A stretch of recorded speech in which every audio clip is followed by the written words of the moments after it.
រងរបួសធ្ងន់ស្រាលបន្ទាប់ពីបើករថយន្តបុកខាន់ទ្រុងចែកផ្លូវរថយន្តមួយគ្រឿងបើកបរលឿនខ្វះការប្រុងប្រយ័ត្នរេចង្កត់ជ្រុលទៅបុកខាន់ចែកទ្រុងផ្លូវបណ្ដាលឲ្យរងរបួសធ្ងន់ម្នាក់និងស្រាលម្នាក់បង្កឲ្យមានការភ្ញាក់ផ្អើលកាលពីវេលាម៉ោង 8:30 នាទីយប់ថ្ងៃទី 26 ខែមករាឆ្នាំ 2021 នៅតាមបណ្ដោយផ្លូវសហព័ន្ធរុស្ស៊ីទួលមុខប្រលានយន្តហោះអន្តរជាតិភ្នំពេញស្ថិតនៅភូមិក្បាលដំរីទី 2 ខណ្ឌពោធិ៍សែនជ័យរាជធានីភ្នំពេញនៅមុនពេលកើតហេតុគេឃើញមានរថយន្តបង្កម៉ាក Chevrolet ពណ៌សពាក់ស្លាកលេខ 2AJ 3399បើកបរដោយស្ត្រីគ្នា2នាក់ក្នុងទិសដៅពីកើតទៅលិចក្នុងល្បឿនយ៉ាងលឿនលុះមកដល់ចំណុចកើតហេតុក៏បានរេចង្កូតទៅបុកខាន់ចែកទ្រុងផ្លូវ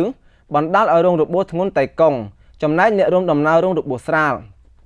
ភ្លាមនោះជនរងគ្រោះត្រូវបានរថយន្តសង្គ្រោះបន្ទាន់ដឹកយកទៅសង្គ្រោះភ្លាមផងដែរក្រោយពេលកើតហេតុកម្លាំងសមត្ថកិច្ចប៉ុស្តិ៍នគរបាលប៉ុស្តិ៍ការកាបទី 2 បានចុះទៅដល់កន្លែងកើតហេតុហើយបានតាក់ទងទៅផ្នែកចរាចរណ៍ផ្លូវគោកដើម្បីវាស់វែងនិងស្ទូចយករថយន្តបង្កទៅរក្សាទុករងចាំការដោះស្រាយនៅថ្ងៃក្រោយ។